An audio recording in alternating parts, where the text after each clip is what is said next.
Hola, yo soy Esteban Villegas y mi grupo está conformado también por Estefanía Tobo y Nicolás Díaz.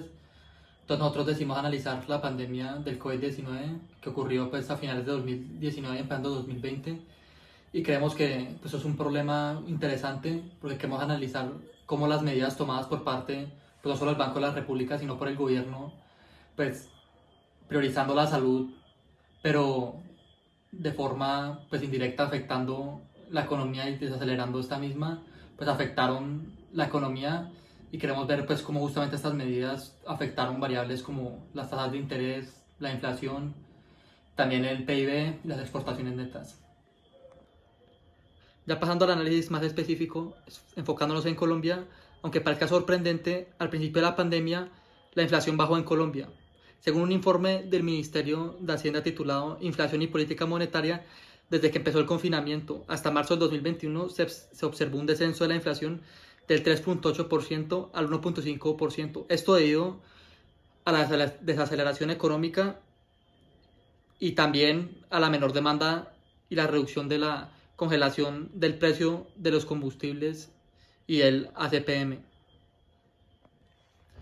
Pues esta disminución en la inflación ocurrió porque ante la alta incertidumbre, pues los colombianos priorizaron el ahorro en vez del consumo y también hubo pues una disminución de la demanda agregada en comparación con la oferta agregada.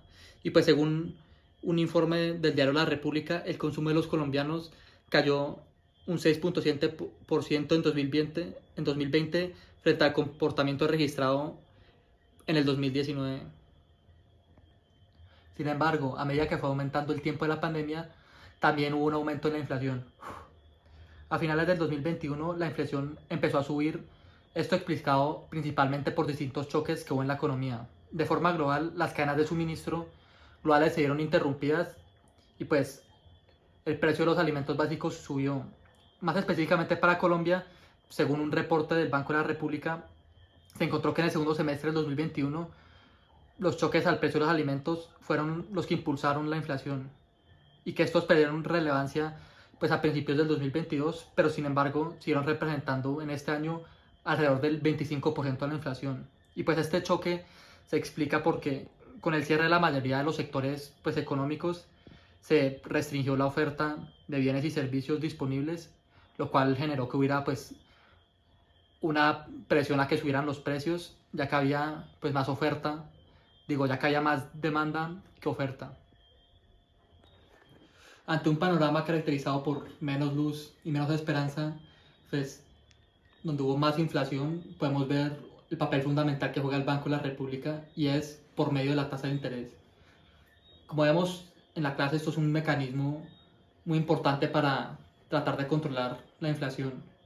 Entonces, vemos cómo hay una relación directa y proporcional entre mayor inflación y una subida de las tasas de interés. Entonces, en el gráfico que vamos a mostrar a continuación, se puede ver cómo el Banco de la República justamente primero bajó las tasas de interés cuando la inflación estaba muy bajita al principio de la pandemia, buscando incentivar el consumo, pero después que ya la inflación empezó a subir, buscando desincentivar el consumo, se buscó subir las tasas de interés para de esta forma poder controlar la inflación y buscar una reducción en los precios.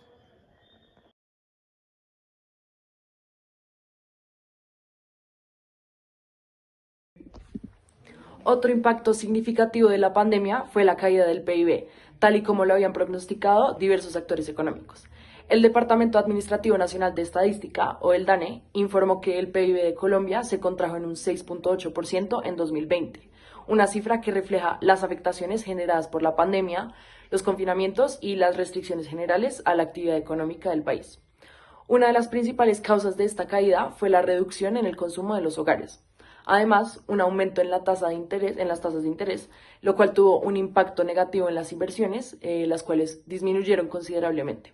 Este descenso en la inversión no solo se debió a la incertidumbre económica, sino también a la relación negativa entre las tasas de interés y la inversión, lo que en general desincentivó aún más a la asignación de recursos. Según un informe del DANE, las exportaciones de Colombia en 2020 experimentaron una caída del 21.4% en comparación con 2019, cuando alcanzaron los 39.489 millones de dólares. La pandemia del COVID-19 tuvo un impacto económico severo en Colombia, reflejado en la contracción del PIB en un 6,8% en 2020. Las medidas de confinamiento además redujeron el consumo, afectaron la inversión por la incertidumbre y limitaron las exportaciones que cayeron en un 21,4%. Inicialmente, la inflación disminuyó al 1,5% debido a la menor demanda y a la caída en los precios del petróleo, pero repuntó en 2021 por choques en las cadenas de suministro y alzas en los precios de alimentos. El Banco de la República respondió con un aumento en las tasas de interés para controlar la inflación, lo que a su vez limitó el crecimiento económico y la inversión. Básicamente, se puede decir que en general la crisis destacó la necesidad de diversificar la economía y fortalecer su resiliencia frente a futuras contingencias.